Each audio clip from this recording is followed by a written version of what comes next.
Perfecto, pues.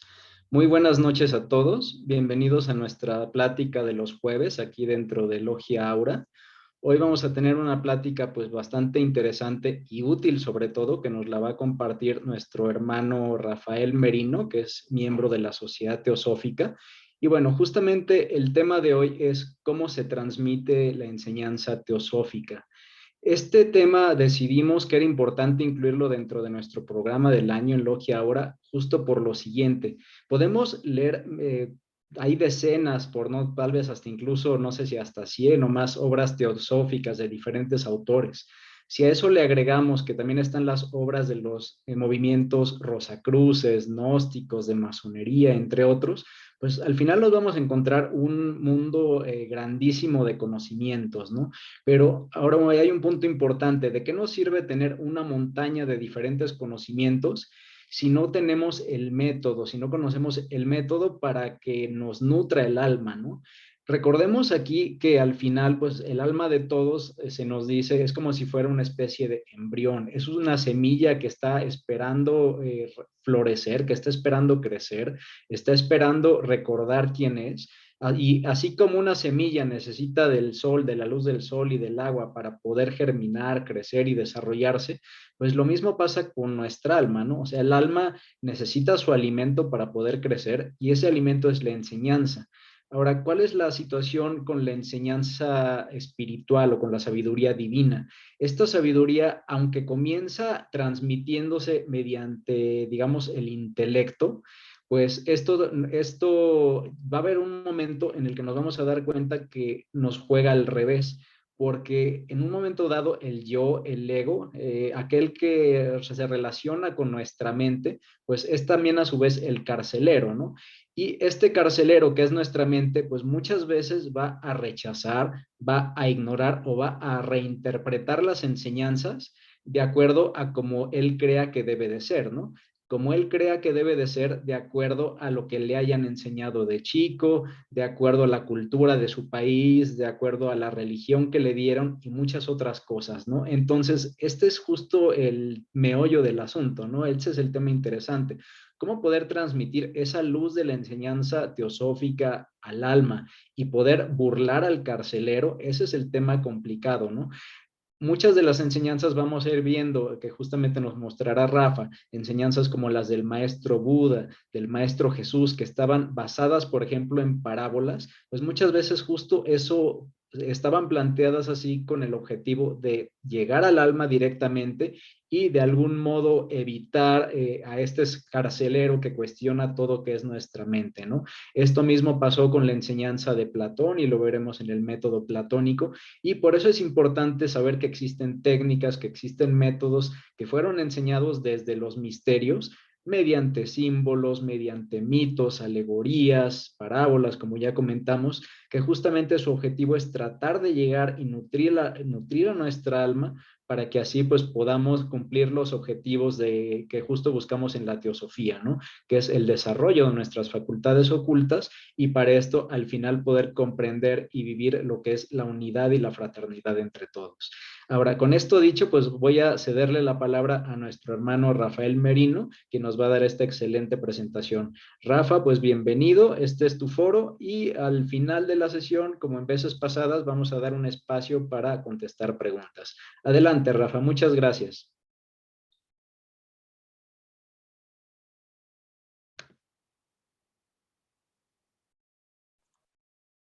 Muy bien. Buenas noches a todos, gracias por acompañarnos.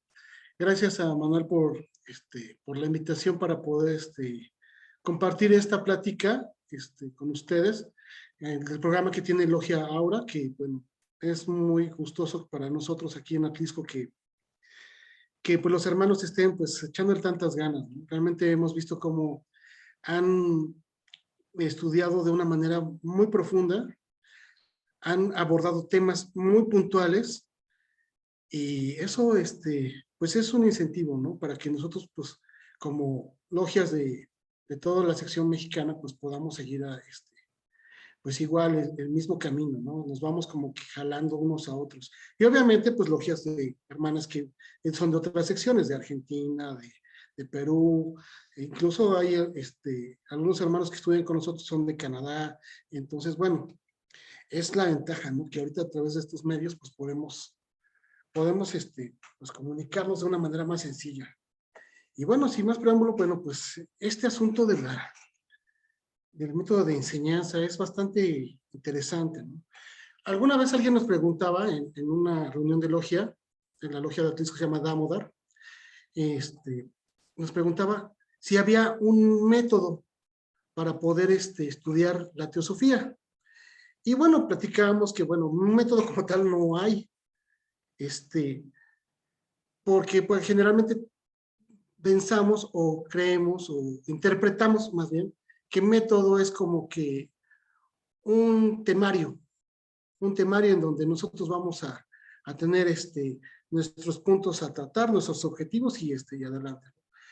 Pero si vemos la palabra método como en su origen nos lo plantean los griegos, que nos remite a la idea que después conceptualizamos del camino, el camino que debemos de llevar, pues entonces en ese sentido, Madame Blavatsky pues sí nos deja muchas herramientas para poder recorrer ese camino.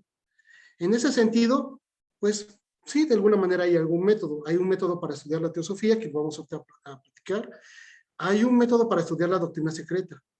La doctrina secreta, pues sabemos que es antropogénesis y cosmogénesis y antropogénesis. Y entonces nos da unas clases muy interesantes, ¿no? La constitución septenaria, jerarquía de seres, elementos y elementales, Akasha Luz Astral.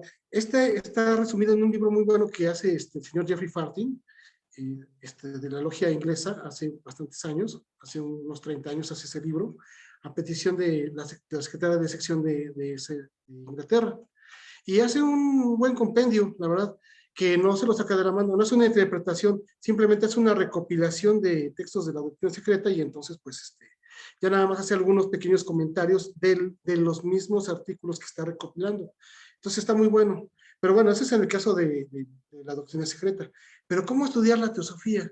Obviamente ya sabemos que, bueno, la teosofía, pues es esa sabiduría divina, ¿no? Aquí, tomo de la clave de la teosofía porque, bueno, aquí en Logia Damodar, en Atlisco, sí nos gusta mucho remitirnos a las obras de Madame Blavatsky y de ahí estudiarla poco a poco e ir encontrando cuestiones que a veces se nos escapan con la lectura rápida. Y entonces por eso es que usamos siempre todos los textos y artículos de Madame Blavatsky.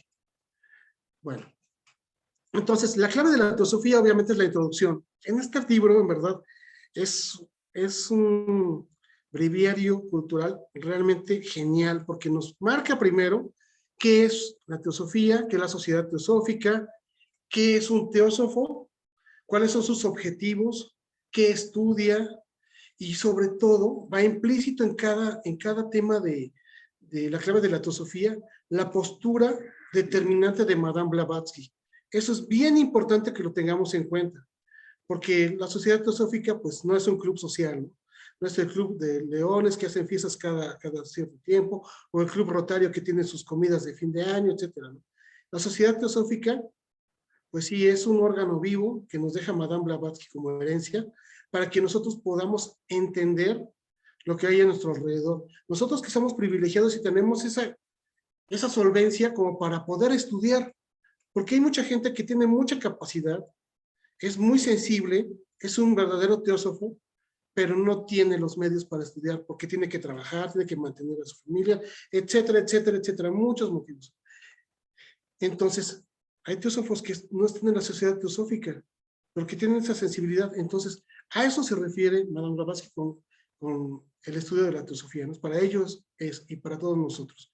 Entonces, comienza la clave con esa pregunta, dice, ¿suelen a menudo considerarse la teosofía y sus doctrinas como una nueva religión? ¿Es una religión?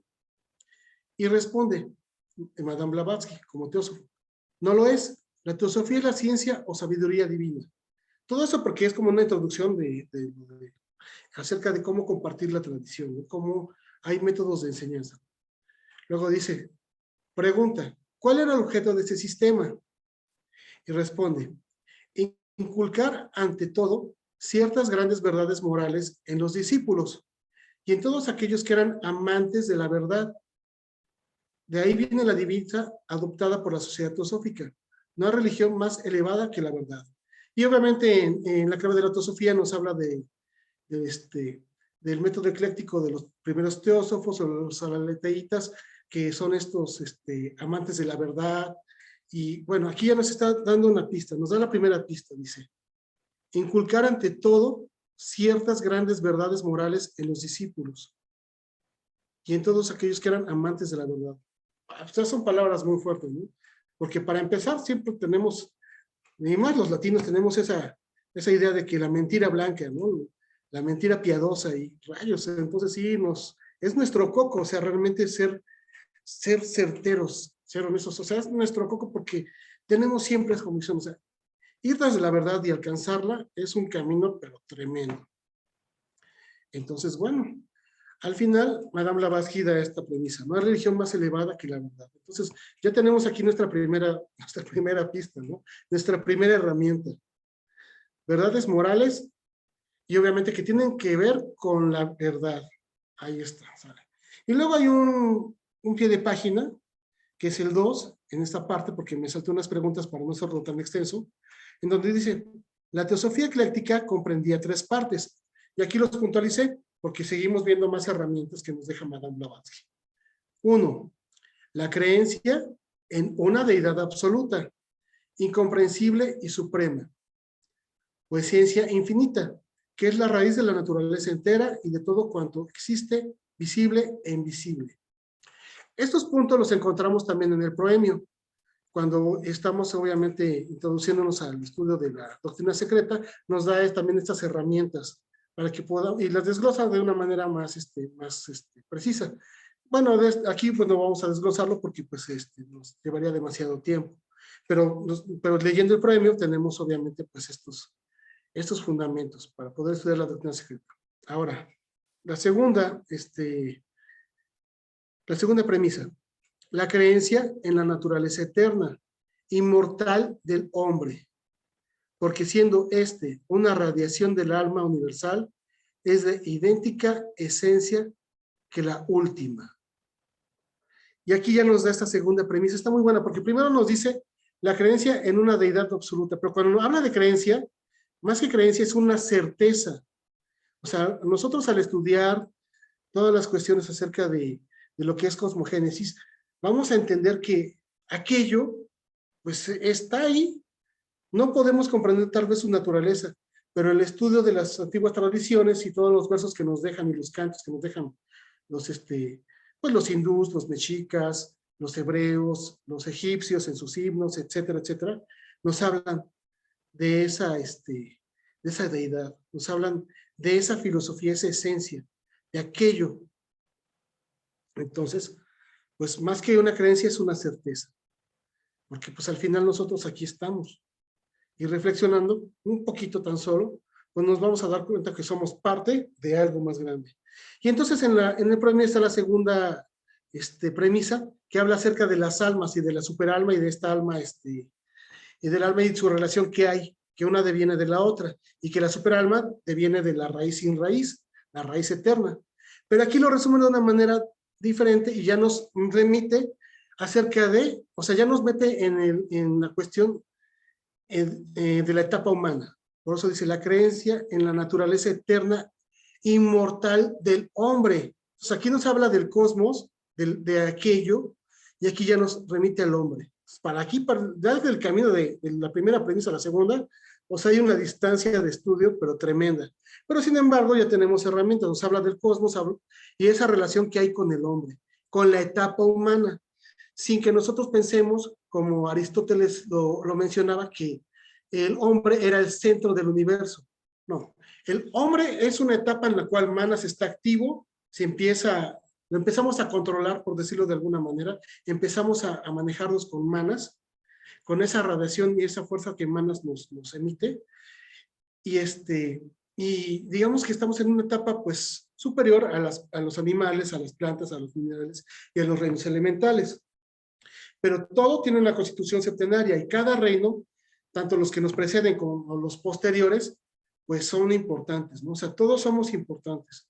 Entonces, quitamos la idea central de que el hombre es lo único que existe, lo más importante, es acá le llaman antropocentrismo, le llaman. Quitamos esa idea y entonces, sí, el hombre tiene ese acercamiento con manas y tiene esa oportunidad de reflexionar y a través de esfuerzos autoinducidos acercarse a la voz del espíritu, porque el espíritu siempre está con nosotros. Nosotros somos parte de él y entonces, por intrínsecas razones, pues siempre está con nosotros, pero no le escuchamos. Entonces, esta segunda premisa nos hace ver esta relación y esta naturaleza inmortal de esta etapa humana.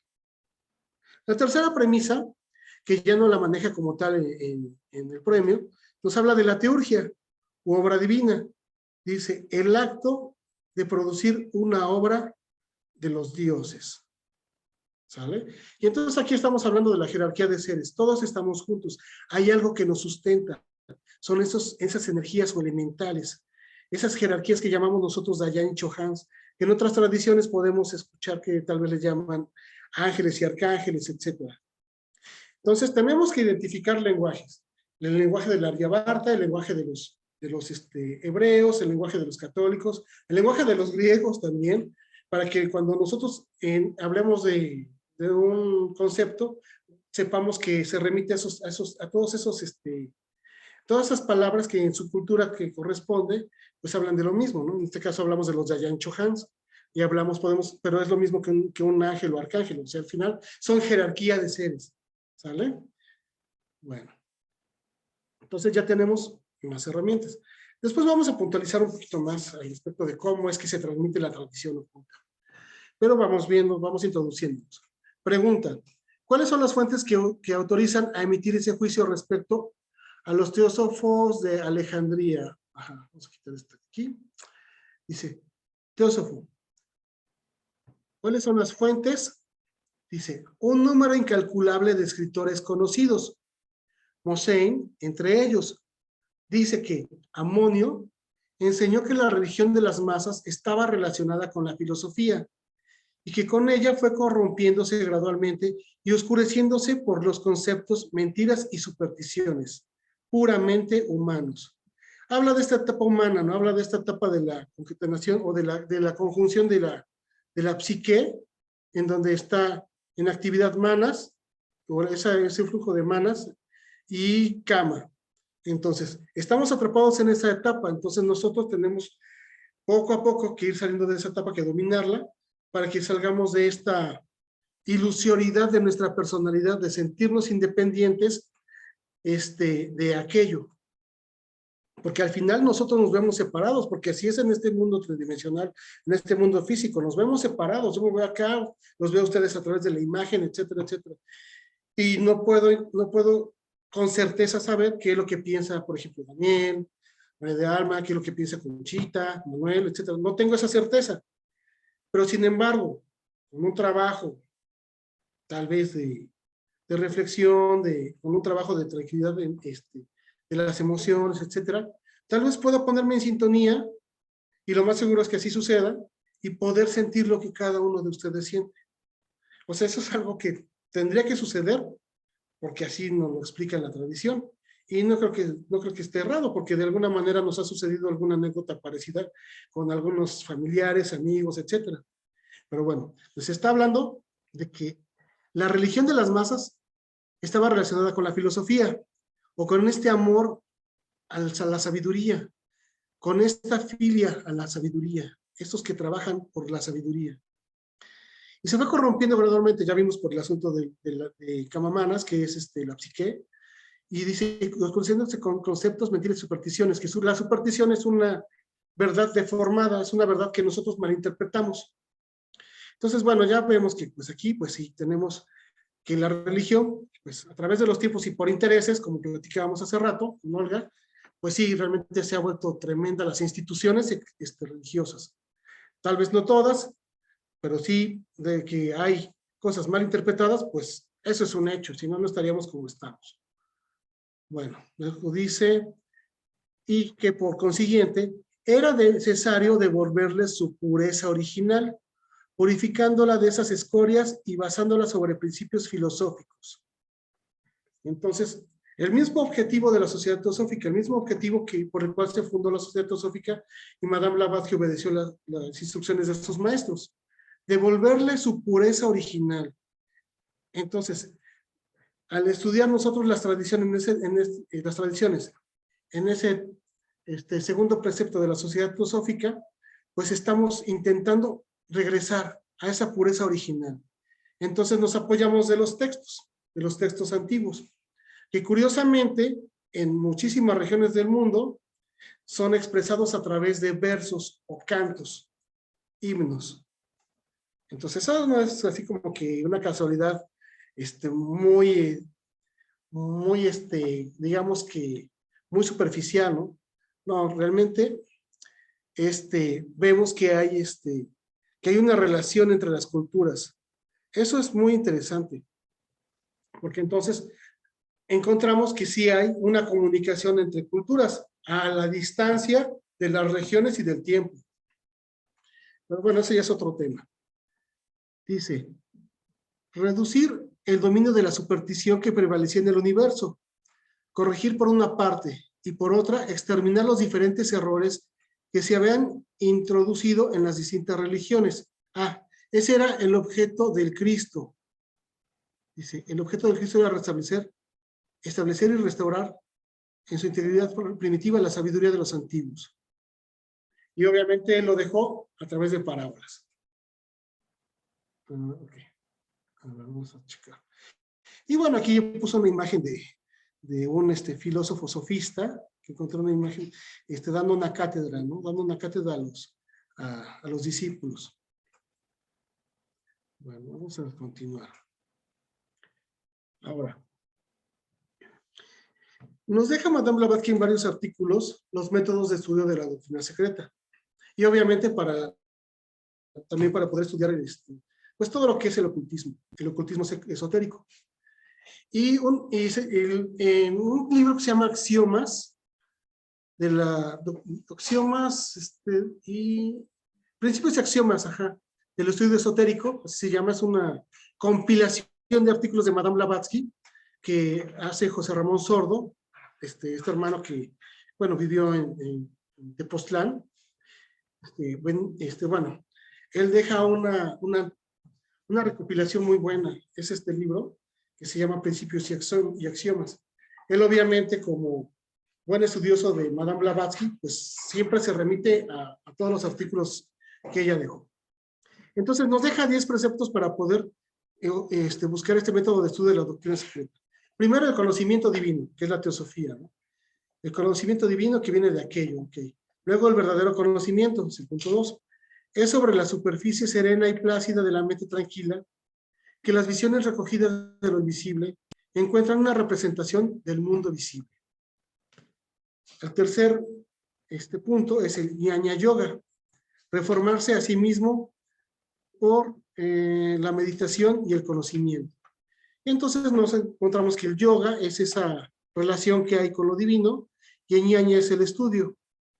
Entonces, a través del estudio, nosotros hemos estudiado y hemos escuchado en muchas pláticas que el cerebro va adquiriendo nuevas conexiones neuronales, va viendo las cosas de manera diferente, y entonces a través del estudio también se fortalece y obviamente vamos a empezar a cuestionar lo que está a nuestro alrededor. Una vez que pasemos ese Jnana Yoga, vamos a poder comprender el Bhakti Yoga, que es el yoga de la devoción, el Karma Yoga, acá están los perritos jugando aquí. El Bhakti Yoga, que es el yoga de la devoción, el Karma Yoga, que es el yoga de la acción, para que juntos hagan el Raja Yoga, o el Raja Supremo, el Yoga Supremo, que es la conjunción de todos estos yogas.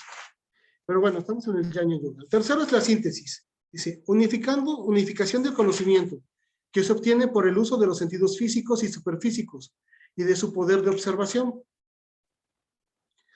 Bueno, luego sigue la deducción y la inducción. Procede de los universales a los particulares. Las partes no conducen al todo. El todo revela las partes. A partir de los principios y fundamentos se hacen las aplicaciones y se derivan los detalles. Esto es muy importante que lo tomemos en cuenta como método de estudio, porque Aristóteles hace algo diferente. Aristóteles parte de las del hombre, y del hombre empieza a explicar lo que sucede en la naturaleza, ¿sale? Cosa que Platón, a través de la boca de, bueno, pone en boca de Sócrates todos los diálogos, y Sócrates hace al revés. Lo que hace es que a través de lo general se va hacia lo particular, y entonces puede definir un concepto que viene de una idea del mundo de las ideas. Entonces, esto es bien interesante y importante que lo tomemos en cuenta, ¿sale? Por eso es que Madame Blavatsky, pues sí, tiene algunos comentarios en contra de Aristóteles. Hay que leer eso, pero obviamente no vamos a introducir en todos esos comentarios ni en la historia de ellos, porque nos llevaría mucho tiempo. Otro punto del método de estudio es la analogía. La analogía para los antiguos significaba correspondencia en lo que respecta a la vida y a los principios. Y aquí podemos introducirnos, junto con el punto anterior, el axioma hermético que dice: como es arriba es abajo, como es adentro es afuera. A eso se refiere la analogía. Entonces, lo que estudiamos en nuestras reuniones de estudio, pues lo podemos llevar hacia nuestra vida práctica, y observando la naturaleza que está a nuestro alrededor inmediato. Y así es como nosotros vamos a corroborar y obtener esa certeza de lo que estamos estudiando, y va a dejar de ser una creencia. Se va a volver una certeza porque lo estamos corroborando. Después, otro de los puntos es vivir la teosofía, que es la parte práctica de todo el estudio. Todo lo que estudiamos, bueno, debemos de llevarlo a la práctica. Si hablamos pues, del primer precepto de formar un núcleo de la fraternidad universal, sin distinción de credos, razas, sexo, etcétera, pues entonces tenemos que llevarlo a cabo, ¿no? Entonces ya vamos a convivir con nuestros hermanos, ya no nos va a importar si el hermano es güero, o si el hermano es moreno, si el hermano es chino, si el hermano es alto, bajo, etcétera, ¿no? O si es de una corriente cristiana, o es de una corriente musulmana, budista, etcétera, ¿no? Debemos de llevar a la práctica todo lo que estudiamos. Algunas son sencillas, otras no tanto. El simbolismo oculto. El plano realista, el idealista, el puramente divino o espiritual. Okay. Otro punto son las cifras y números secretos, en donde nos habla también de la geometría sagrada, y entonces encontramos todas estas relaciones ya más elaboradas, ya más puntuales, que podemos nosotros estudiar como teorías, como algo técnico, y pues encontramos, por ejemplo, el número de oro, ¿no? Esa proporción en la cual van creciendo las cosas. Esos fractales, esos temas de los fractales son muy buenos para poder estudiar este asunto del número de oro y la secuencia esta de los números. Ajá, la secuencia de Fibonacci. Sí, de estos números que van en proporción. Bueno, ahora tenemos que... Ok. Y el último punto, que es bien importante que lo tomemos en cuenta, son los grados de la gnosis, o los grados del conocimiento. Estamos usando, obviamente, un lenguaje griego, o helénico, nos dice. Porque Plotino habla de Plotino, un helénico, un griego. Plotino nos dice que la gnosis secreta tiene 3 grados: la opinión, la ciencia y la iluminación. Y entonces esto va a ser muy bueno para la vida práctica, porque nosotros es muy común que a lo mejor en redes sociales vemos una publicación, y entonces empezamos a emitir una opinión en base a nuestras creencias y nuestros sentimientos. Y entonces lo que nosotros podemos aportar, o lo que otro puede aportar, no necesariamente tiene que ser veraz, porque está en base a sus opiniones, en base a sus experiencias de vida. Y entonces tenemos que la opinión, dice, el medio o instrumento es la sensación o percepción. Sensación y percepción, obviamente, de los sentidos. Nuestra opinión, nuestra experiencia, ¿sale? Entonces, ese es el primer grado, es el más básico. El segundo grado es la ciencia. En Grecia, pues era la dialéctica, porque de la dialéctica, obviamente, salía a través de estos diálogos, salía a la luz todo el conocimiento, esas reflexiones que llevaban, obviamente, hacia en la descripción de un concepto que era el ideal del ocultismo. Pero también podemos hablar de la ciencia y la dialéctica como una herramienta o una metodología ya más técnica, ya más puntual para que podamos nosotros pues ejecutar ciertos estudios. ¿Vale? Okay. Bueno, el tercer grado de gnosis es la iluminación, la intuición. A este último está subordinada la razón. Obviamente la razón está muy vinculada con la ciencia y la dialéctica. Es conocimiento absoluto, fundamento en la identificación de la mente con el objeto conocido. Okay. Cuando estudiamos el capítulo 3 de la deidad del cosmos y el hombre del señor Jeffrey Faltin, encontramos en la tabla de los principios humanos: Atma, Buddhi, Manas, Kama, Stula Sharira, Linga Sharira, Prana, y me brinqué al revés, pero era primero era Prana y luego Linga, Stula Sharira. Bueno, el asunto es que en un capítulo posterior, cuando habla de los elementos y los elementales, hace una relación con una cualidad de cada principio en una relación con el hombre. Entonces nos hablaba de que Buddhi es la parte intuitiva en nosotros.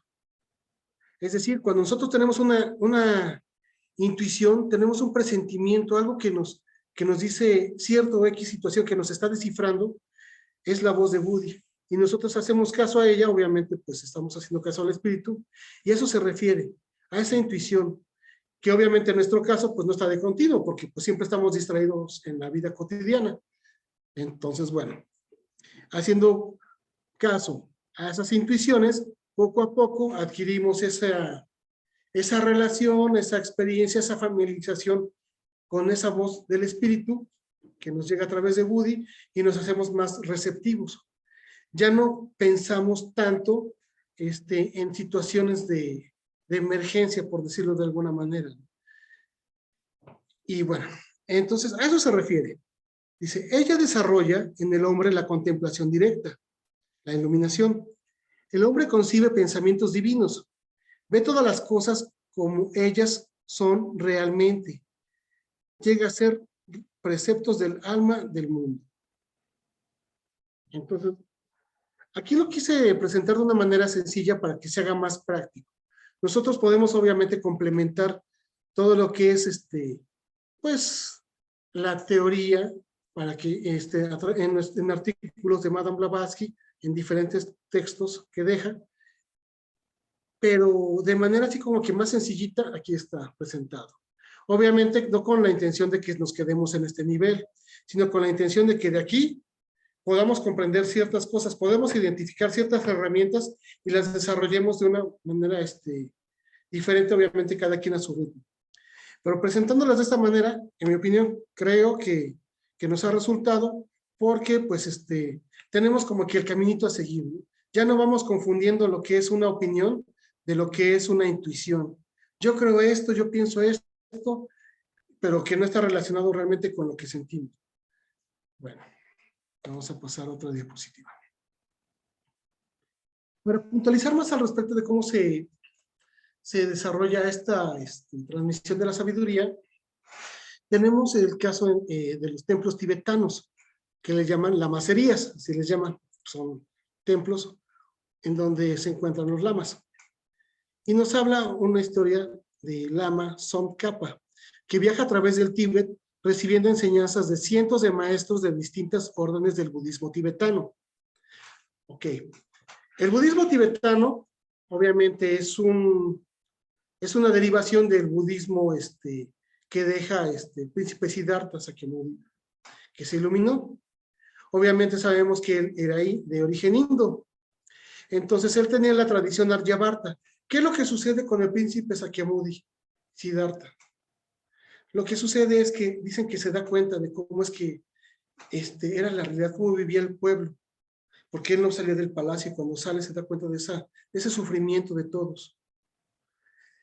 Pero en una plática que escuchamos de la doctora Yolot González, ella es una persona que le encanta ir a India, es una profesora de la UNAM, una maestra, es doctora, perdón, de la UNAM, es doctora de historia, que le encanta mucho el asunto de los arios, así como de nuestras tradiciones mexicas. Y entonces comentaba que el budismo nace como una resistencia al sistema de castas que estaba implantado en India. Y no se me hace como que descabellada la idea. Bueno, lo que nos presentó, puesto que el sistema de castas nace con un objetivo. Nace con el objetivo, obviamente, de jerarquizar y poder poner en su lugar a quien va a regir. Es decir, el que va a ser gobernante tiene que ser un hombre sensato, ilustrado, valiente, fuerte, con sensibilidad, etcétera, etcétera, etcétera, ¿no?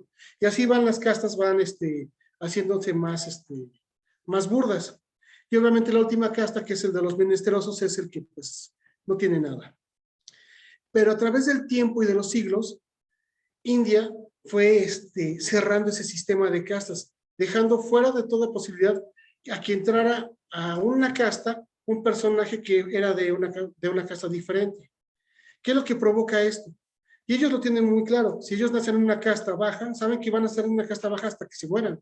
De hecho, los que son de casta alta y se relacionan con los de casta baja, pues son expulsados. Entonces, el budismo nace por estas cuestiones. Entonces, el príncipe Siddhartha renuncia al palacio y renuncia para ir a buscar la iluminación, pero con el fin de obtener el fin del sufrimiento. Y de ahí obviamente se traslada a muchos lugares, no deja ningún libro escrito en su doctrina, pero tiene muchos discípulos que van a muchos lados de Asia y llega a Tíbet. Entonces, por eso que tenemos el budismo tibetano, ¿sale? Bueno, dice que Longzapa reunió una gran cantidad de linajes, iniciaciones y transmisiones orales de este budismo tibetano. Se dice que logró tener contacto con Manjusri, el Buda de la sabiduría. Aquí tenemos una imagen. Dice, con él resolvía todas sus dudas y preguntas, por lo que finalmente escribió Lanrin Chen Mon, el Tratado del Camino Gradual a la Iluminación. Pero aquí hay algo bien interesante. A los que estudiamos teosofía siempre nos empiezan a quedar ya como que grabadas ciertas palabras. Atma, Buddhi, Manas, Linga Sharira, Stula Sharira, Prana, Alaya, Mahat, Fohat, Jiva, Prakriti, Mula Prakriti, para Brahman, y así empezamos a tener una serie de palabras o conceptos para nosotros aryos o de la tradición hindú. Es muy bueno que nosotros empecemos a cuestionarnos qué implica, qué relación hay entre estos palabras que vamos poco a poco encontrando. Entonces, si Manas es el pensador en nosotros, el que deviene de ese plano Mahat, del mundo de las ideas, entonces Manyu tiene una relación con ese Manas. Sri es Señor, Manyu Sri, el Buda de la sabiduría. Entonces, tuvo contacto con eso, es decir, él mismo, a través de ese interno, logró tener ese contacto con ese pensador. Escuchó la voz y entonces, pues generó este tratado, el Lanrin Chen Mon. Dice, tomando lo mejor de las escuelas filosóficas del budismo, condensó las 84,000 enseñanzas del Buda en un orden adecuado para su práctica. Bueno, eso ya es el asunto de los tibetanos, así nos lo presentan. ¿Por qué pongo esto? Bueno, vamos a encontrarle un poco de sentido, porque además es el preámbulo para seguir con este asunto de la transmisión de la sabiduría. A solicitud de uno de sus discípulos, escribió los 3 principales fundamentos del camino, donde en 14 versos se encierra la esencia de todas las enseñanzas de los Budas de los 3 tiempos. Y aquí nos dice que hay Budas en 3 tiempos, 3 edades, 3 eras diferentes. Bueno, y dice entonces que son estos fundamentos. El primero, la renuncia a la causa de nuestro sufrimiento. 2, La determinación de alcanzar la iluminación para ayudar a todos los seres a librarse del sufrimiento. 3. La sabiduría para comprender la verdadera naturaleza de la realidad. Ok, ahora nos dice aquí. Los grandes monasterios, además de lugares de rituales y oración, son universidades monásticas que provienen de educación y preparación para los monjes que en ellos estudian. Proveen de educación y preparación a los monjes que en ellos estudian. La educación en los monasterios tibetanos se basa en la tríada de escuchar, reflexionar y meditar.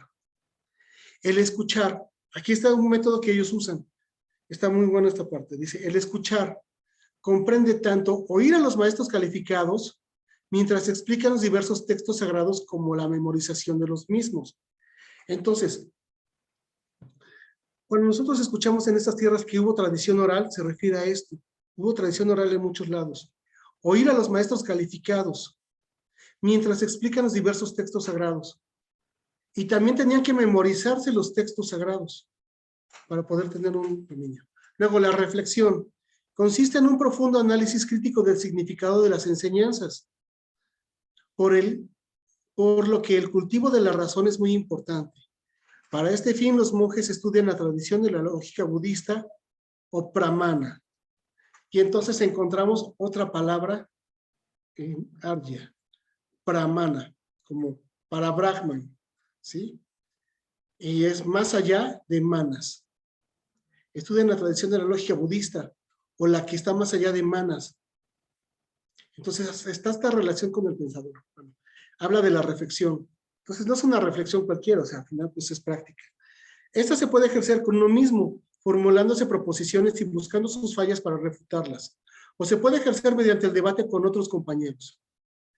Este es el método de aprendizaje principal en los monasterios, y los exámenes se realizan de esta manera, ante maestros que califican el desempeño de cada uno de los participantes, fijándose en el intelecto. Entonces es lo que usan ellos. Primero estudian los textos y luego salen como al patio y empiezan a hacer debates de esos estudios que tuvieron. Y hacen grandes debates y entonces empiezan así en el patio, se ve cómo están platicando. Si ustedes entran a la liga, van a ver en el video cómo se encuentran estas reuniones. Y por último, la meditación. Y nos describe la meditación como dice, que es el proceso de cultivar la conciencia de la realidad. Esto que parece sencillo, pero implica cuestiones muy complicadas. Complicadas porque son muy abstractas y desconocidas, ¿no? ¿Qué es la conciencia? ¿No? Y luego la conciencia de la realidad, ¿no? Aquel que se está dando cuenta que está en esta realidad, pero que no es, él es la misma realidad, el ser, pero a través de nosotros y esos esfuerzos autoinducidos encontraremos la conciencia de la realidad. Esto es algo muy interesante, ¿no? Porque es para nuestra etapa humana. Dice, en tibetano se dice gom, que significa familiarización. Y encontramos otra palabra atya, ¿no? Geom, la palabra sagrada. Entonces, no están alejados, realmente no tiene por qué haber un distanciamiento. Dice, conocimiento superior al intelectual, pues eleva el entendimiento a un nivel vivencial. Y nos remite otra vez a que tenemos que experimentar en la vida cotidiana todo esto que hemos aprendido y reflexionado. Bueno, eso fue como que un preámbulo. Voy a regresar. Para que podamos nosotros entender cómo se transmite la tradición. Y bueno, de aquí ya vimos cuestiones bastante puntuales. Aquí tenemos unas láminas del Códice Mendocino, donde nos habla de la vida cotidiana que tenían en la antigua Anáhuac. Aquí tenemos a una mujer que acaba de dar a luz. Tenemos aquí al pequeño en su cuna, y tenemos unos círculos. El círculo que es el Nahuioli, que tiene relación con el Quincunce, y nos habla de estas 4 palabras que le da la madre. Pero además, a través de cada día le da una palabra a este pequeño, para que posteriormente la nana o la abuela lo bañe o la bañe. Bueno, aquí tenemos un caso con el agüita, símbolo del agua, y un metate. Y este caso con agua es como un tipo bautismo. ¿Por qué? Porque aquí tenemos a los pequeños que están diciendo el nombre que va a tener, y ese nombre tiene que ver, obviamente, con el día que nació, porque estos círculos tienen relación con el día, es el Malinali, el día que nació este pequeño o esta pequeña, y sus cualidades, atributos. ¿Qué energía propició su alumbramiento? No su gestación nada más, sino su alumbramiento. Entonces, sí, tienen unas cuestiones muy interesantes. Cuando es pequeña, bueno, cuando es varón, él va a escoger el chimali, o o la flecha, o va a escoger el mazo, etcétera. Y cuando es mujer, él va a escoger la palma para barrer o la aguja para tejer. No como un aspecto feminista o machista, sino como un aspecto meramente simbólico. Porque la mujer entreteje en toda su vida todas las potencialidades que van a resultar en esto que estamos viendo aquí, en el parto. Entonces va a entretejer toda una vida. El tejer no implica una actividad mundana. El tejer implica realmente generar una conducta adecuada para que aquel pequeño, cuando nazca, tenga las mejores oportunidades. Y el barrer nos implica quitar todas aquellas cuestiones que nos estorban, ¿sale? Quitar todas pues sí, esas cosas que realmente siempre nos tienen atrapado. El escudo, el mazo, la flecha, el puñal, etcétera, pues nos remiten a que hay que guerrearnos. El hombre tiene que guerrearse a sí mismo. Y después es presentado ante los maestros en la escuela. Aquí está el papá, la mamá, presentan al niño ante el director de la escuela, por decirlo de alguna manera, el que lleva a la escuela. Y aquí le llaman el alfije mayor, pero es una idea pues ya europea. Y aquí está el maestro, es la matinime. Después tenemos otra lámina en donde aquí está el pequeño, está siguiendo las actividades cotidianas de los más grandes. Aquí les están enseñando la astronomía, están tocando ¿cómo se llama? El Teponaztli, la observación de los astros. O sea, esto se refiere a la educación civil. También tenemos aquí al maestro que aquí tenemos dos jóvenes, y tenemos el Calmecac y el Cuicali. El Calmecac es la escuela de los príncipes, en donde se enseñaba al guerrero los estudios más profundos para poder gobernar. Y el Cuicali era la escuela de los cantos, en donde se enseñan los versos. También había una escuela de la danza, donde se enseñaban obviamente todos los pasos para poder conducirse a través de la vida. Estaba el Tepozcali, que es la escuela de los jóvenes. Y en esas escuelas no nada más iban jóvenes, también iban adultos. Bueno, eso así como un preámbulo. ¿Por qué lo comenté? Porque en el antiguo Anáhuac, la manera de transmitir, bueno, una de las maneras de transmitir el conocimiento y la tradición era a través de los mitos. Pero hay un personaje muy bueno que se llama Ocelocuat. Si ustedes lo buscan en internet, en YouTube, lo van a encontrar, y tiene unos videos muy, muy buenos, en donde nos menciona que a través de esta dramatización de los mitos, los niños aprendían, porque no es lo mismo que nosotros leamos, por ejemplo, el nacimiento de Huitzilopochtli, en donde nos habla de la Coyolxauhqui, que la Coyolxauhqui vio que su madre estaba encinta, y entonces mandó a llamar a sus 400 hermanos para que la mataran porque los había deshonrado. Y entonces, mientras ellos se acercaban, la Coatlicue se fue al cerro a Coatepec, al cerro de la serpiente, para resguardarse.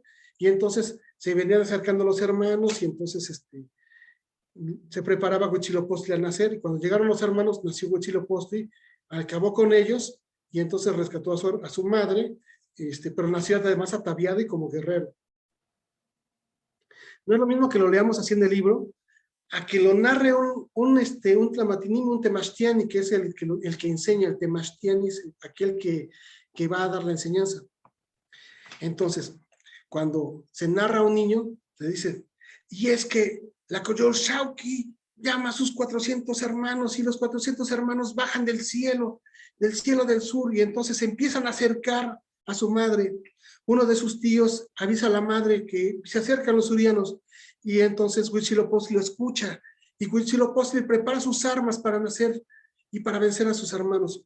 Se acercan y cuando llega la hora, sale Huitzilopochtli con su lanza de fuego y destroza a todos sus hermanos y les corta la cabeza y les corta los brazos y la Coyolxauhqui la hace en pedacitos y entonces la manda a la luna y entonces tenemos la efigie de la Coyolxauhqui destrozada.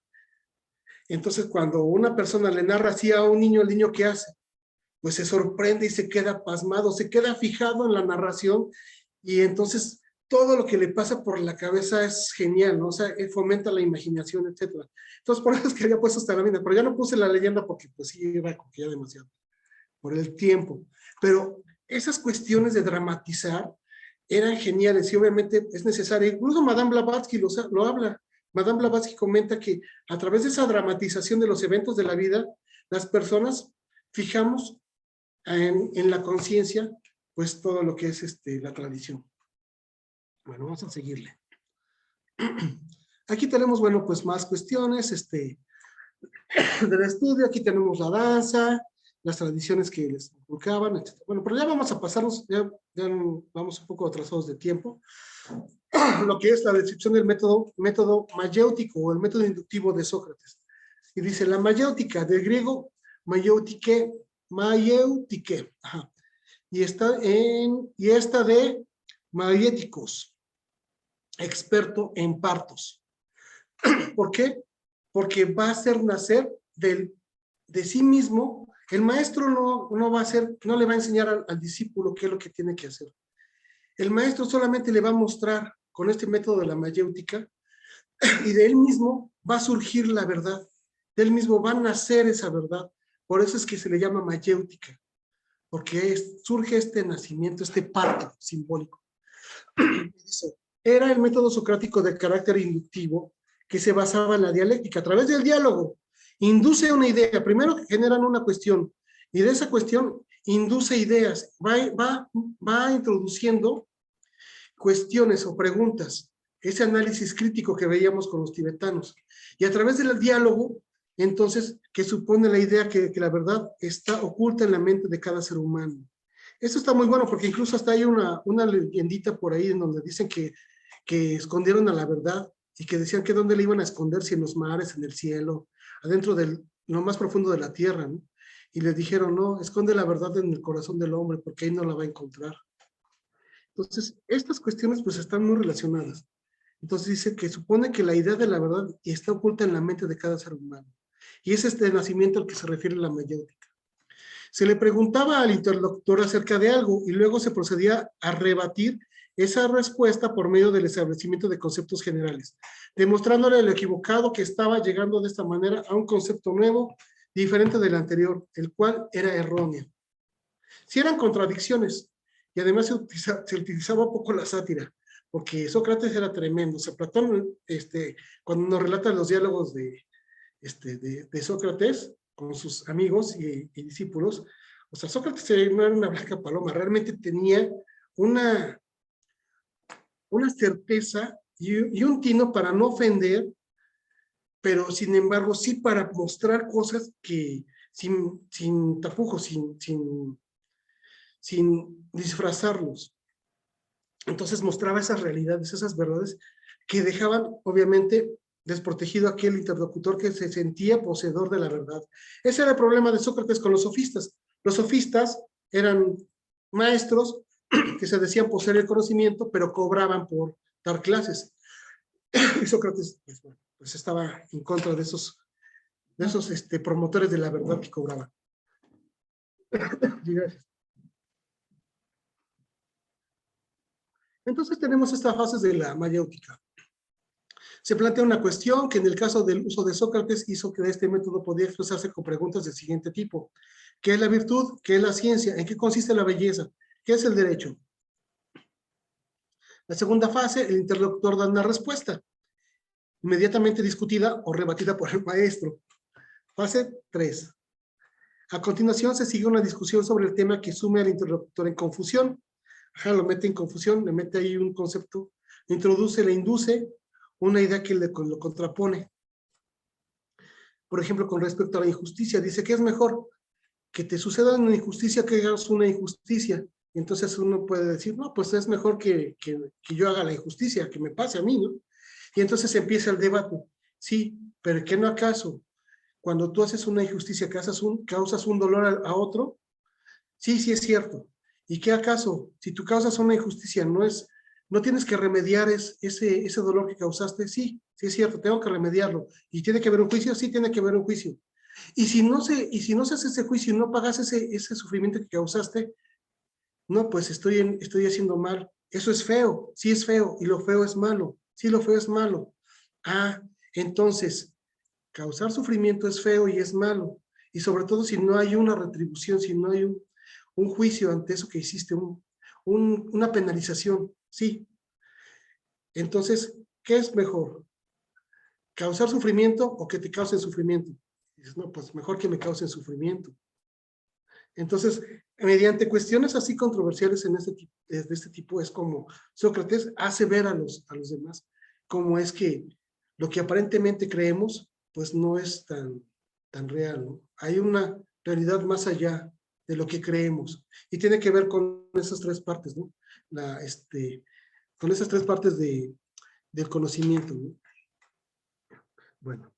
Luego, 4. La fase tras ese momento de confusión. La intención del método mayéutico es elevarse progresivamente a definiciones cada vez más generales y precisas de la cuestión que se investiga: la virtud, la ciencia, la belleza, el derecho.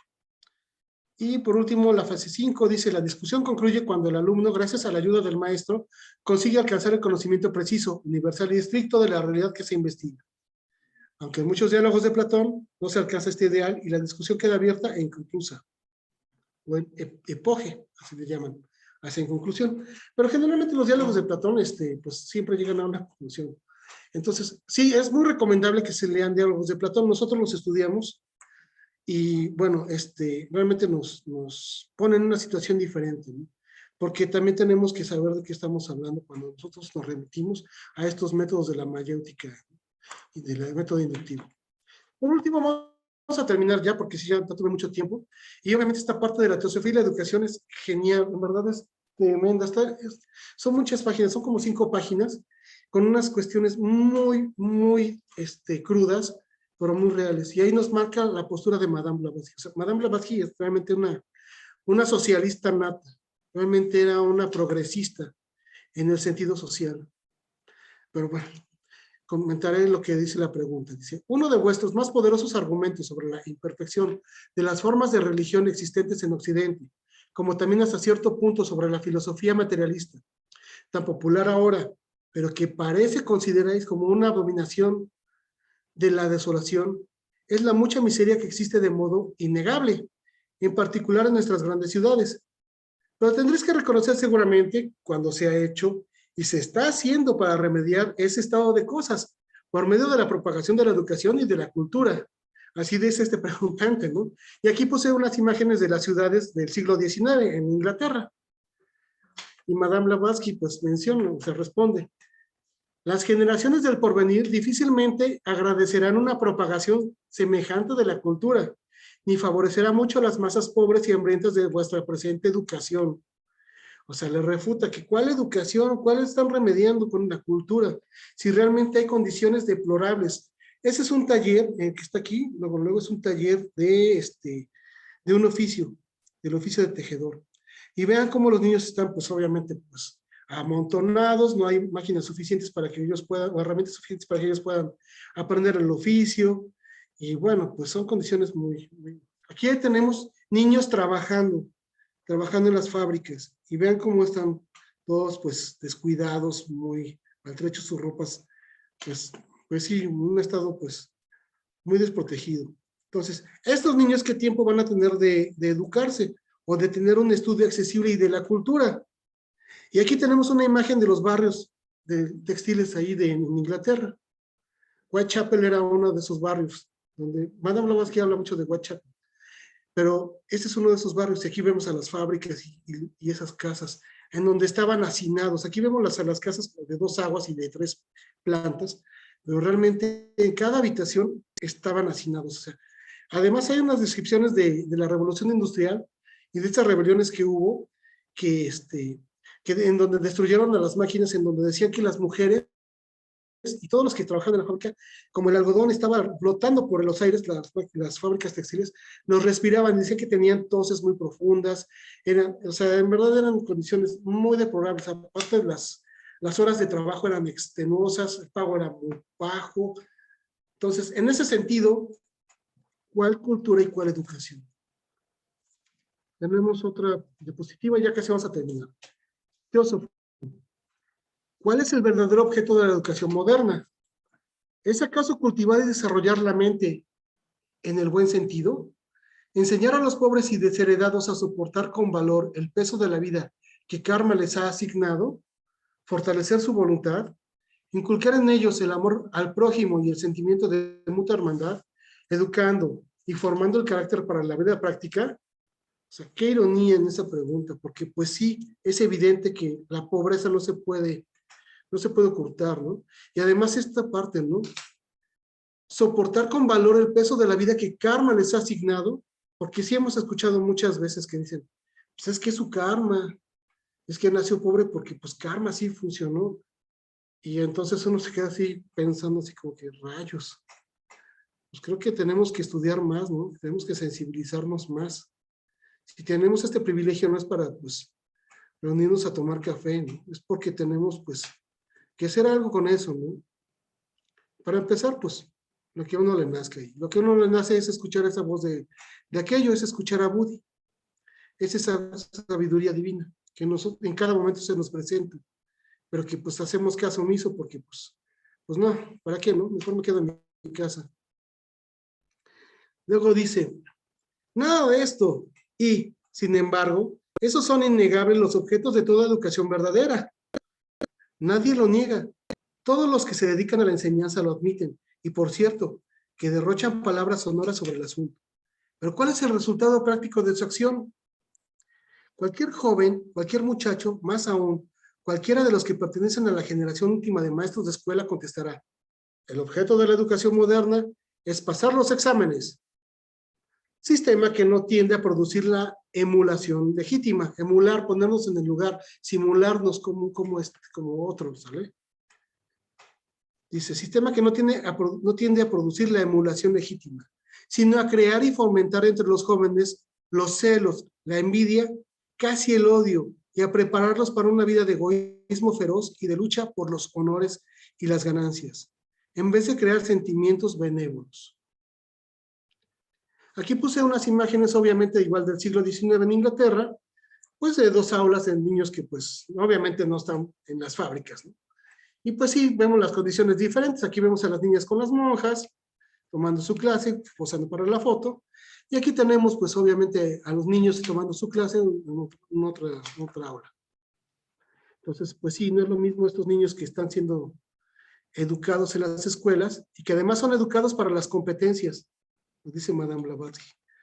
Dice, prepararlos para una vida de egoísmo feroz y de una lucha por los honores. Y además las ganancias, ¿no? El sistema capitalista, pues ahí está presente, ¿no? Presente. Y por último, Teósofo. Todavía falta otra pregunta. Dice, ¿y qué son esos exámenes? Terror de la infancia y juventudes modernas. Aquí puse una lámina de un comedor en Oxford de ese siglo. Y vemos, pues sí, el lujo, ¿no? No es lo mismo Oxford que Whitechapel, perdón. Sí, y bueno, dice, ¿y qué son esos exámenes terror de la infancia y juventudes modernas? Son sencillamente un método de clasificación por el que se registran los resultados de las enseñanzas escolares. En otras palabras, forman la aplicación práctica del método de la ciencia moderna, al genu homo qua inteligencia. Ahora bien, la ciencia enseña que el intelecto es un resultado de la acción mecánica de la sustancia del cerebro. Así, pues, es lógico que sea casi enteramente mecánica la educación moderna. O sea, también está la ironía, ¿no? Ahí. Bueno, dice, especie de máquina automática para la fabricación de la inteligencia por toneladas. Pues, sí, ¿no? Basta una poca experiencia de los exámenes para demostrar que la educación que produce es simplemente un ejercicio de la memorización física. Y tarde o temprano, todas vuestras escuelas caerán a este nivel. En cuanto a cultivar real y sólidamente el poder reflexivo racional, es sencillamente imposible, puesto que todo ha de juzgarse por los resultados de los exámenes en competencia. Repito que la educación de la escuela es factor de la mayor importancia en la formación del carácter, especialmente en el sentido moral. Pues bien, todo vuestro sistema moderno está basado en las llamadas revelaciones científicas, la lucha por la existencia y la supervivencia del más apto. Es curioso porque, pues, cuando iban a la primaria las pequeñas, nuestras hijas, pues yo colaboraba nada más en el desayunador, iba un ratito porque pues, tenía que ir a trabajar y teníamos un ratito, pero Tere se quedaba en el desayunador, ella realmente pues, sí le echaba muchas ganas ahí, daban de comer a los pequeños, etcétera. Y bueno, entre otras cosas, ¿no? O sea, ahí sí era de trabajo duro. Ahorita pues ya salieron y pues ya no podemos ir, pero bueno, el punto es que una vez una maestra le pidió auxilio a Tere y Tere, bueno, fue a ver a la maestra. Y entonces en una de esas estaban haciendo un ejercicio y entonces dice la maestra, pues se apúrense, dice, el que tenga primero es el que va a ganar. Y pues se quedó pensando y le comenta, no niños, es que pues no se debe de competir. Y dice la maestra, dice, sí, vamos a hacer el ejercicio no para competir, sino para ver quién termina primero. Y todos dijeron que, what, flop. Sí, realmente nuestras percepciones de la educación, pues a veces están como que muy truqueadas, ¿no? Por nuestra, pues pasmés, por nuestra hipnosis colectiva. Bueno. Durante la juventud se inculca todos estos principios, tanto por medio del ejemplo y práctico de la experiencia como por la enseñanza directa, hasta que se hace imposible borrar de la mente la idea de que el yo, ese yo inferior, personal y animal, es el único fin y objeto de la vida, del que arranca la gran fuente que luego origina todos estos sufrimientos, crímenes y egoísmo despiadado que como yo reconocéis. El egoísmo, como tantas y tantas veces he repetido, es plaga y maldición de la humanidad y el padre prolífico de todos los males y crímenes en esta vida. Y vuestras escuelas son el semillero de semejante egoísmo.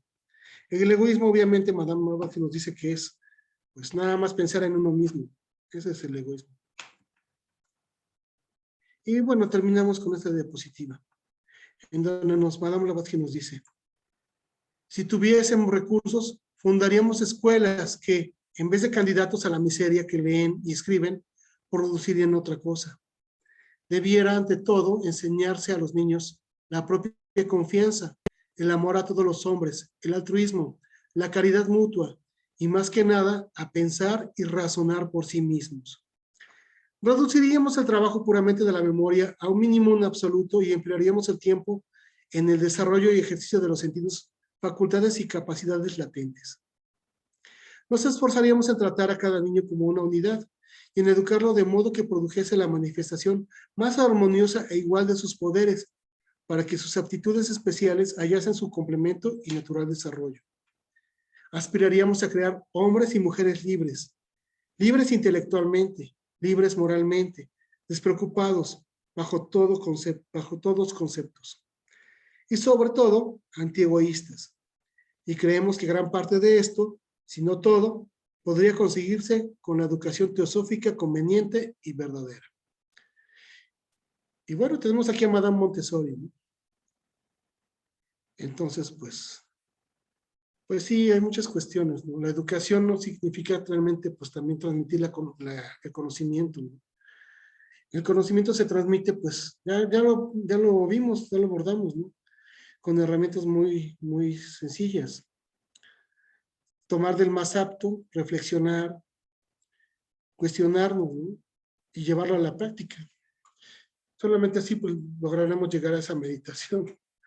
De lo contrario, pues podemos intentar sentarnos un buen rato reflexionando sobre nuestras cuestiones, pero pues eso no quiere decir que vayamos a meditar realmente. Pero bueno, eso ya cada quien estudiará. Por el momento, pues les agradezco mucho la atención, si me pasé un rato, pero pues pues bueno, es un tema muy interesante. Manuel, pues te agradezco mucho, ahora sí que la oportunidad de participar con ustedes Y por el momento, bueno, pues esto es lo que puedo compartir. Gracias. Perfecto, pues Rafa, al contrario, pues es para nosotros un gusto que nos hayas acompañado. Muchísimas gracias por estar aquí. Y bueno, pues vamos a pasar a la sesión de preguntas y respuestas. Para quien tenga algún comentario, ya saben la dinámica, por favor levantar la manita en la aplicación de Zoom y vamos a ir atendiéndolas como aparezcan de arriba abajo. Ya tenemos una primera participación y es de Rubí. Buenas noches, Rubí. Adelante, por favor. Buenas noches, hermanos. Que tengan una excelente velada. Bueno, Rafa, yo quisiera preguntarte por qué en la actualidad nuestro gobierno, pues decidió como que en los sistemas educativos de preparatoria quitar materias como sociología, antropología, historia, y también ya iban a quitar filosofía, pero me parece que optaron por no hacerlo y conservaron solo esa materia como, pero hubo así una pugna muy grande por no quitarla, pero siento que están dando mucha prioridad a otro tipo de formación como más para formación obrera, para que los chicos que salgan de la preparatoria inmediatamente se pongan a trabajar como obreros o empleados. Ah, así es. ¿Cuáles son las consecuencias de este cambio en nuestro sistema educativo? ¿Por qué no? Bueno, yo antes, pues sí, estudiamos antropología, estudiamos ciencia política, filosofía, sociología. ¿Por qué ya no se le da ese peso al área de humanidades? Eso nos afecta en cuanto a lo mejor pues no reflexionar o no ser mejores personas. Pues sí, tú lo mencionaste, o sea, al final sí es cierto eso. Ahora aquí me está haciendo una seña y dice así, pensar, porque sí, es cierto. Eso nos limita el pensamiento. O sea, realmente dedicarnos a ser obrero, a que nos eduquen para poder manejar una máquina en la planta dame la armadora que quieras, o la cementera que quieras, o la industria farmacéutica, química, lo que quieras, o de alimentos, pues es lo más sencillo, ¿no? Quieren obreros, quieren obreros. ¿De qué sirve que tengamos ingenieros si van a terminar siendo obreros? Pues sí, porque no quieren que pensemos, quieren que nos implantemos en ese sistema neoliberal, parece trillado, y no soy partidario de esos asuntos politiquillos, pero sí, al final es un asunto neoliberal que está auspiciado por órdenes, pues acuerdos internacionales, etcétera, etcétera, ¿no? Sin que eso suene conspiratorio, ¿no? O sea, es una realidad, o sea, no es algo que quiera como que poner así como que en evidencia algo que ya es evidente, pero sí es cierto eso, ¿no? Todas estas cuestiones de humanidades, que además también están trastocadas, porque sí, de pronto las escuelas de filosofía tienen cada cuestión que qué bárbaros, pero pero al final el reflexionar nos hace ver las cosas diferentes, resistirnos, no vacunarnos, decirnos, ¿por qué me voy a vacunar si realmente estoy sano? No, pues porque me están diciendo fulanito, perenganito, que sí, que se están enfermando, se están muriendo. Rayos, pues si nos estamos muriendo todos los días, para morir nacimos, ¿no? Pues sí, yo, etcétera, etcétera, etcétera. No yo puedo extenderme en ese tema, pero yo pongo ese ejemplo. Entonces, no, yo no quiero, ¿por qué? Porque estudio teosofía, porque la teosofía me enseña que hay procesos de la naturaleza, que hay procesos en el hombre, que el hombre funciona en analogía, o bueno, por decirlo de alguna manera técnica, en analogía con la naturaleza, soy parte de ella.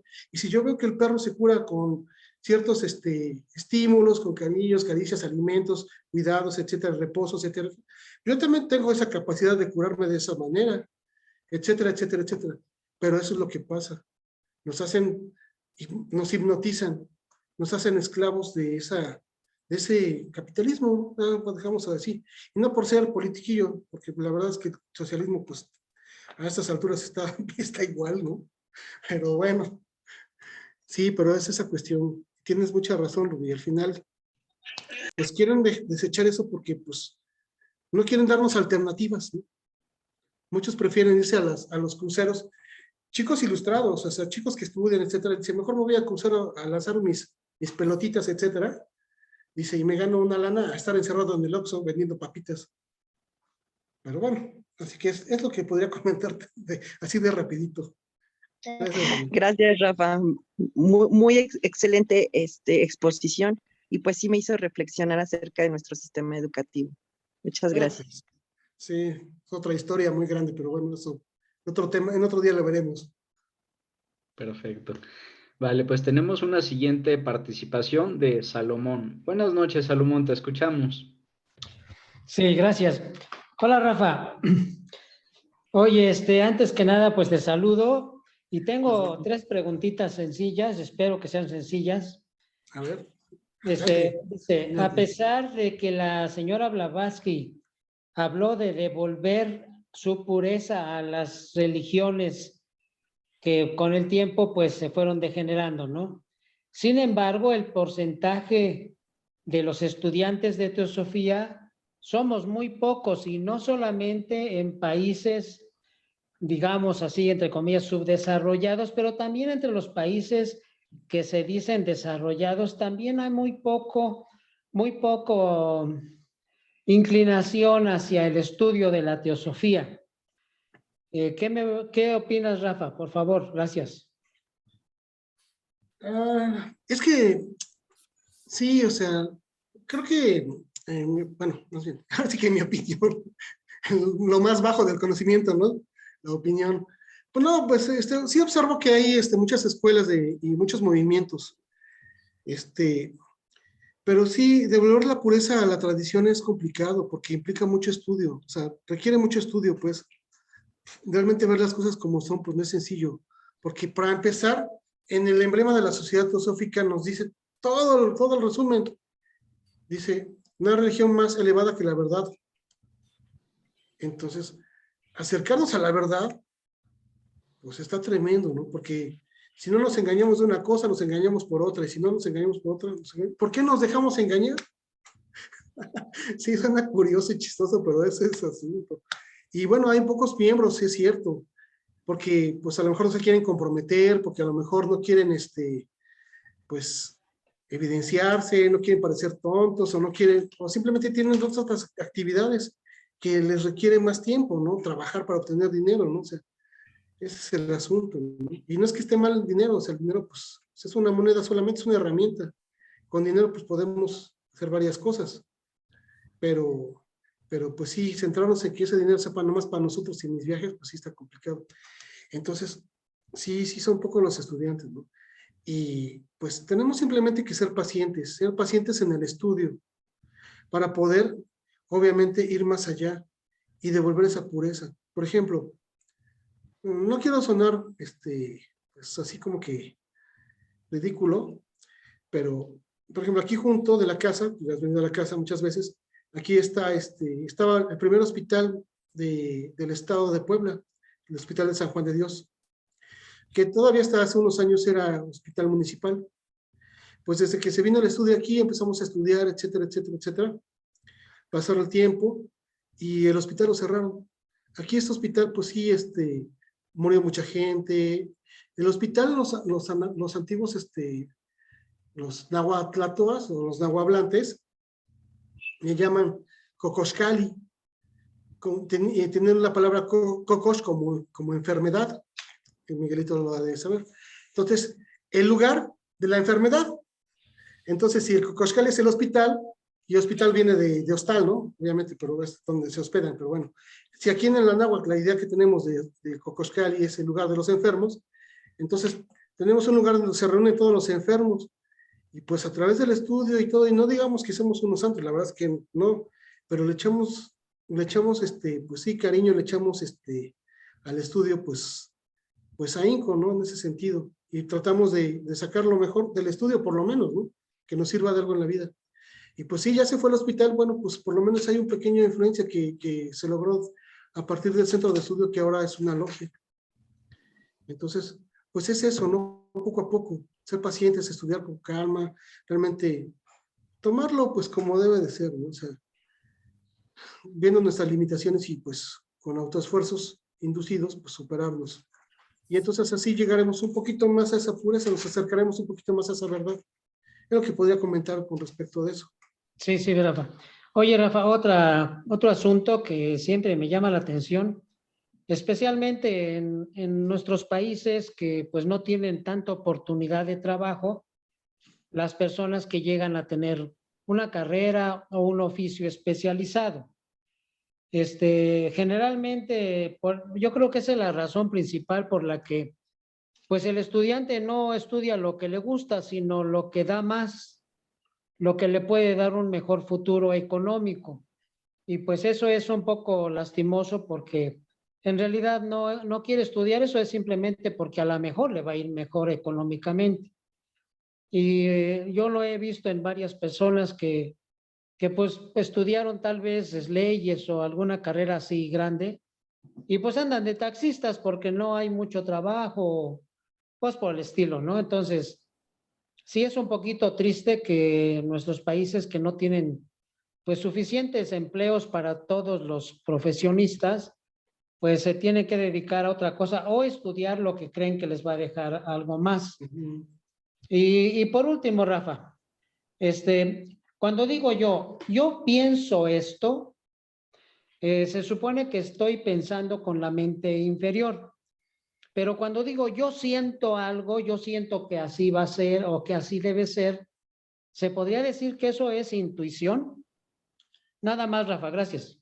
Ok. Bueno, de lo que continuaste de las opciones de trabajo, pues sí, lamentablemente pues la economía nos pesa, ¿no? Y sí, como tú dices, o sea, lo dices muy claramente, a veces se estudia porque pues es lo mejor económicamente. Y no es que sea algo malo, simplemente pues somos oportunistas y es normal, todos buscamos la oportunidad, ¿no? O sea, no lo digo con un afán peyorativo, ¿no? Pero lamentablemente sabemos que esto es consecuencia de un sistema de gobierno corrupto, o sea, en verdad es súper evidente, o sea, no hay cómo ocultarlo. Tan solo de los millones de dólares o de los millones de pesos, dejemos, que se incautan a X o Y funcionario o narco o lo que sea, que se lo incautaron, que nos repartieran 1 millón de pesos a cada persona. ¿Cuántos millones de personas sabemos en el país? ¿Cuántos millones de pesos incautan? Que nos reparten nomás 1 millón para el año. Pues con eso ya estaríamos solventados, ¿no crees? Nada más Sí. 1 milloncito. Y se puede, pero ¿qué pasa? Pues no lo sueltan. ¿Dónde se queda? Y eso obviamente muestra de que pues hay un sistema que acapara, no es egoísta, acapara para más para los funcionarios altos. Lamentablemente así es. Y pues no es nada político, es evidente, o sea, pues, sí. Y si eso le molesta a alguno, pues la pena, ¿no? Pues así pasa, que ya no lo haga si le molesta. Y seguramente le va a molestar, pero dice, me molesta, pero me aguanto porque tengo mis milloncitos. Sí. Bueno, el otro, cuando digo yo pienso esto, hablas de la psique, ¿no? De la personalidad, ¿no? Y cuando dices yo siento esto, pues sí, generalmente, yo creo que en ambas partes hay esa relación con lo espiritual, o sea, esa voz del espíritu, pero cada quien debe de sentirlo, en mi opinión, ¿no? O sea, sí se siente cuando realmente hay esa intención, aunque no la llevemos a cabo, pero se siente cuando se genera esa relación, esa fuerza, esa intención, como quieras llamarlo, ¿no? De las dos maneras, porque también puedo decir, yo siento esto, pero ya a lo mejor lo premedité, etcétera, ¿no? Ajá, sí. Cada quien sabe, y eso es a lo que debemos de hacer caso, o sea, pues Sí. darnos cuenta de qué sucede. Gracias, saludos. Sí, al contrario, saludos por ahí, Rafa. Vale, saludos. Vale, tenemos una opinión más de Connie. Adelante, Connie, buenas noches.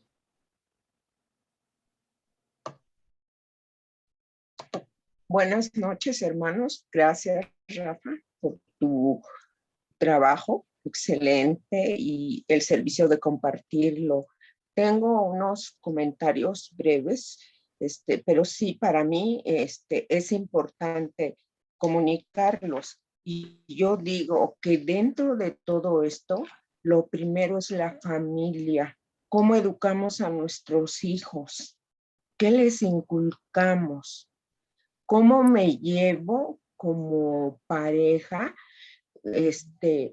Esa ya es una educación, y aunque recordemos que somos vibración, somos energía, entonces, ¿qué vibro?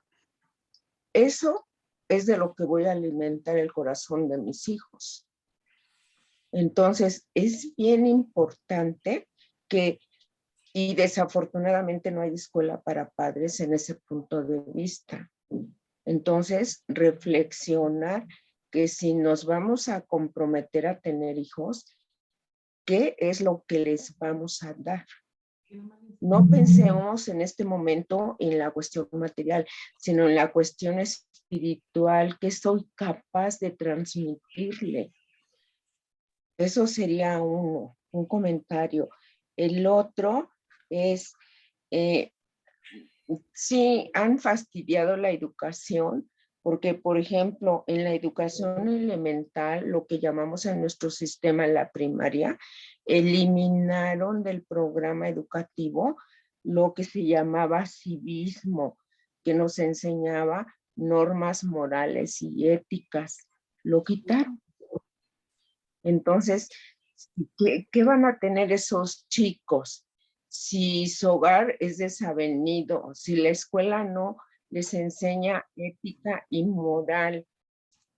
Entonces, sin embargo, hasta donde yo me quedé, el sistema educativo trató de disque medio enmendar, tomando obviamente, como dijéramos, copiando, aunque no me gusta esa palabra, pero más o menos, de otros sistemas educativos, obviamente extranjeros, ¿sí? La cuestión humanística. Ahora ya se quedaba que los estudiantes prácticamente hasta nivel prepa se supone que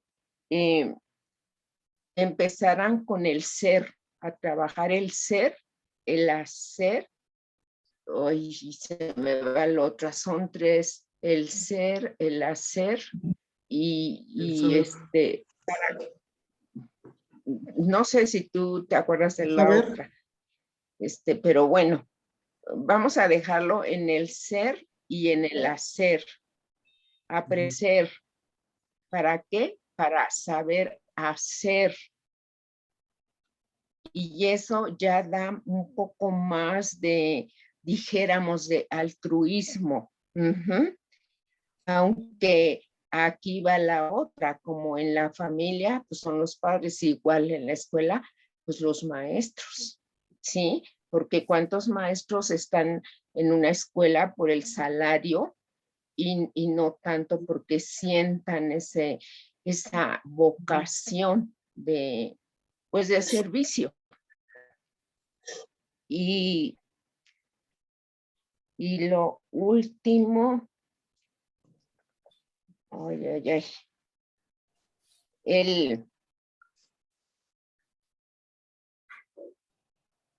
el nivel de conciencia, tanto en la familia y obviamente se va a dar en los alumnos y más, que es bien indispensable, en los dirigentes, o sea, los maestros, los que dirigen una escuela, porque una escuela no es una fábrica que hace productos, maneja seres humanos, maneja niveles de conciencia que se supone debe de aumentar ese nivel.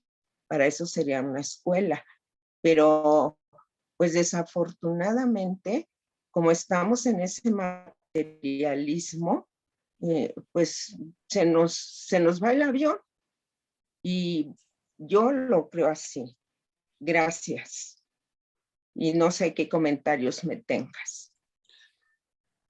Conchita, pues, no, pues yo qué te puedo decir a ti si tienes la experiencia del mundo, Conchita. Gracias por acompañarme en esta plática. Y pues sí, mira, fíjate que tienes razón. Tere me estaba soplando algo, pero tienes razón al respecto de que los hijos nos enseñan además, ¿no? Sí, nosotros les damos, pero además ellos nos enseñan, porque es como la pareja también, ¿no? El esposo, la esposa. O sea, nos aprendemos a conocer a través, porque sacamos lo peor y lo mejor también, o sea, obviamente cuando nos damos cuenta, pues, sí, ya echamos el carrete, pues ya lo di, y ahora pues a ver cómo le hago para dar lo mejor, y se intenta siempre hacer eso, pero es una pugna tremenda, ¿no? Y con los hijos también, ¿no? Porque de chiquitos, pues, qué bonitos son, los llevo a pasear por todos lados, me quieren mucho y me apapachan y les apapacho, pero cuando son adolescentes, que tú ya las de haber pasado, qué barbaridad. Y lograr esa conciliación en ciertos momentos, en donde, bueno, ya se relaja uno y deja que todo eso fluya y se genera otra vez esa convivencia que ya no había, pero que otra vez se generó, etcétera, hasta que venga otra vez la otra etapa dura y loca, pues, bueno, mientras dure, pues sí, nos enseñamos ambos, ¿no? Nos damos ambos, pero es esa intención, ¿no? De querer estar juntos, ¿no? Pero es el querer, que uno quiera eso, porque uno puede darse por vencido y decir, no, pues sabes que pues ya no me gustó esta familia, ahí nos vemos. Pero el querer es poder. Entonces, pues por ahí solo podría comentar eso. Sí, yo que te puedo comentar, Conchita. Sí, de la educación es un tema larguísimo del sistema educativo de México, ¿no? Que deviene de los masones y que además ¿cómo se llama que plantó el sistema de la SEP? José Vasconcelos, implantó unos sistemas muy interesantes. Veíamos unos artículos, no, unas ponencias de la UNAM, en donde mencionaba que Vasconcelos tenía unas influencias budistas y que implantó en el sistema educativo. Sí. Escribió un libro, sí es cierto. Pero además de eso, el problema no es que nos pongan este civismo, ¿no? El problema es que aparte de que nos ponen el civismo y nos educamos y todo el asunto, el problema es que los gobernantes pues no llevan a la práctica esto que nos quieren inculcar, ni siquiera los funcionarios de la SEP, lo que decías, ¿no? Luego los maestros nada más van porque de veras tienen que ir. Y eso es lo triste, ¿no? Que por un lado los niños ven una cosa, sí hay que comportarnos bien, etc. Y por el otro lado ven al maestro que ya anda chanceándose con los alumnos y faltándose al respeto y tanta cosa, que sí está tremendo, Conchita. Pero bueno. Sí, gracias por tus comentarios, Conchita. Gracias a ustedes. Gracias, Rafa. Vale, perfecto. Pues tenemos una última participación de María Butini. Buenas noches, María. Adelante, te escuchamos. Buenas noches. Desde acá de Mendoza, Argentina, he participado escuchando una charla muy interesante y muy importante. Y la pregunta es, ¿cuál sería la palabra exacta, digamos, que motive hasta aún a los estudiantes de teosofía en lo que realmente es la teosofía? Que se interesen con responsabilidad en el tema, porque es tan linda, es tan amplio, se tocan todos los temas y pareciera que en algunos hay entusiasmo, pero están dentro de la teosofía y no se responde como debiera ser. Ok. Pues mira, fíjate que tal vez sea y es nada más un aporte, ¿no? Una opinión que hemos estudiado aquí desde hace tiempo y tratamos lo intentamos porque lo hacemos aunque nos falle, pero lo hacemos y lo seguimos haciendo y haciendo. Es que lo que es bueno para uno es bueno para todos. Lo que es bueno para todos es bueno para uno. Teniendo esa visión en todos los sentidos, tanto de educación, tanto de económico, tanto de convivencia, Sí, etcétera, podemos nosotros interesarnos en lo que realmente Madame Blavatsky nos deja. Y nos deja un gran legado de verdad de lucha social, porque todos tenemos esa parte inquieta que nos quedó de aquella primera juventud, ¿no? En donde éramos inocentes y nos dejábamos llevar por uno por otro, ¿no? Y creíamos en un partido y luego creíamos en otro, y luego creíamos en una iglesia y luego en otra, etcétera, ¿no? Pero a los años nos damos cuenta que no importa la institución, no importa el color, no importa lo que sea, hay gentes valiosas en todos lados, pero que siguen esa línea. Lo que es bueno para todos es bueno para uno. Así es, como lo mostraban los griegos antiguos. Esa es parte de la belleza, es parte del arte. Así lo describe Sócrates. Y bueno, lo que podría compartir, gracias, hermano. Bueno, solamente quería dar las gracias y felicitaciones por el tema. Gracias, hermano. Muy importante. Perfecto, muchas gracias, María. Bueno, pues ya estamos terminando. Ya un complemento final tomando lo que comenta María y a fin de concluir, pues yo creo que ahorita, pues muchos de los que estamos en esta plática, pues algunos seremos padres, otros seremos profesores, otros estamos en un entorno donde nos toca pues convivir con, puede ser niños, jóvenes, y pues todos llevamos una tremenda responsabilidad, ¿no? Y ahí es donde es clave la pregunta que nos hace María, que es, bueno, pues, ¿y yo cómo voy a poder transmitir esto a mi hijo de 15 años? ¿Yo cómo voy a poder transmitir esto a mi alumno?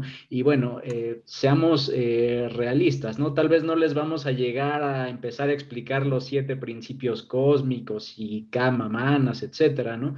Pero usando los métodos que de los que ya nos platicó Rafa, ¿qué pasa si en lugar de darles todos estos conceptos, pues les hacemos preguntas, ¿no? Por ejemplo, para que les sea algo práctico para su vida. Si tú tienes a tu hijo que tiene sueño y no se quiere levantar, pues igual dile, oye, pues ahorita se siente muy bien, ¿no? Pero ¿qué te va a dejar a la larga esto? O sea, vas a perder oportunidades, no vas a desarrollar todo tu potencial. Y como comentaba justamente Rafa, ¿no? Con el tema, por ejemplo, de la mayéutica y cómo funciona hoy en la psicología, pues a partir de preguntas y preguntas, pues tú puedes ir instruyendo y llevando pues a tus hijos, a tus alumnos a un conocimiento, ¿no? A un conocimiento de que hay algo más profundo, de que lo que la sociedad nos hace pensar que es bueno, no siempre es bueno, ¿no? Y el ayudarlos a cuestionarse esas cosas, el a veces contarle historias de que tal vez a ti te han pasado, o incluso pues, cuentos, o a veces hacer referencia a películas que hablen del tema,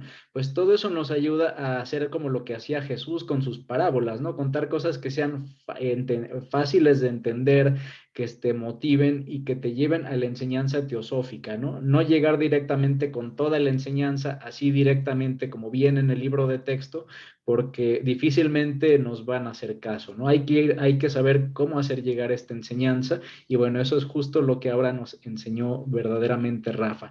Y pues la última parte es la mejor forma de transmitir la enseñanza, pues es siendo la enseñanza, o sea, es dando el ejemplo, no es viviendo cada día buscando el bien de otros, buscando cada día pues preguntarse el porqué de las cosas, buscando cada día el no someterse a lo que alguien más o alguna institución nos diga nada más porque sí. Y bueno, pues justamente este principio de unidad, ¿no? De ver que estamos conectados, que estamos integrados y que el mal que le pase a uno, pues al final es el mal de todos, ¿no? Y bueno, pues concluyendo esto, pues Rafa, en verdad, mil gracias por esta excelente plática. Nos dejas pues muchos temas para reflexionar. Esta plática se va a estar grabando. Y el próximo jueves vamos a tener una extensión, una continuación de esta plática, ahora también relacionado con cómo vivimos la teosofía. Y para esa parte, pues nos va a ayudar también nuestra hermana Tere Ayala, que es justo miembro de la Sociedad Teosófica. Y bueno, pues dicho esto, muchísimas gracias a todos. Mil gracias, Rafa. Que tengan una excelente noche. ¿Puedo, Manuel? Nos estaremos escuchando pronto. Salomón. Sí, disculpa, Manuel. Nada más quería comentar algo que puede ayudar un poco a otras personas que pues no se interesan completamente en la teosofía, y es a través de los mensajes que nos envían, los hermanos, ustedes. Hay mucho mensaje sencillo que trae mucho beneficio al comportamiento de los demás, también de nosotros, por supuesto, ¿no? Pero esos mensajes sencillos uno puede mandarlos a estos amigos, familiares, y a lo mejor nunca van a estudiar teosofía, pero puede ayudarles en su comportamiento hacia sí mismos y hacia los demás. Nada más, por favor, gracias. Bueno, gracias, Rafael. Salomón.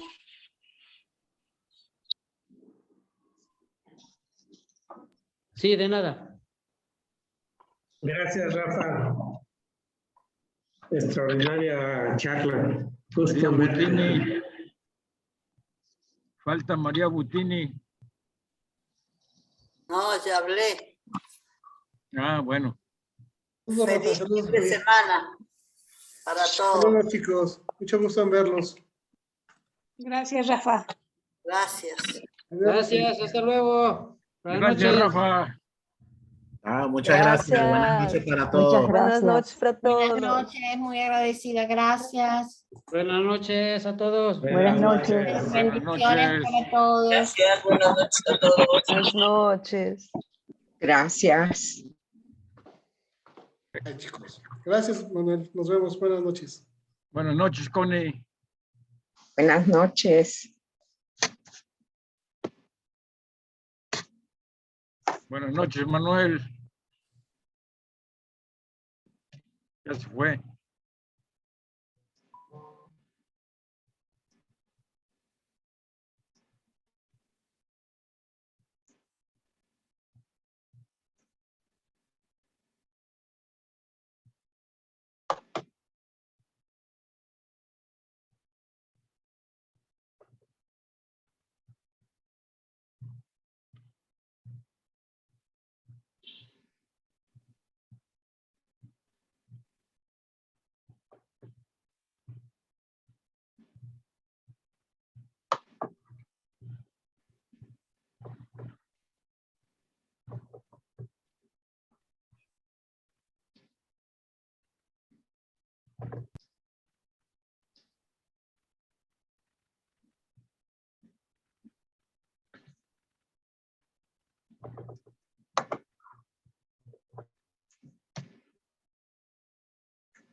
Gracias. Buenas noches. Vale, buenas noches. Una disculpa, me quedé sin red, pero bueno, veo que ya terminó la plática. Excelente noche a todos. Sí, gracias. Manuel. Bueno, Vale, descansen. Bye.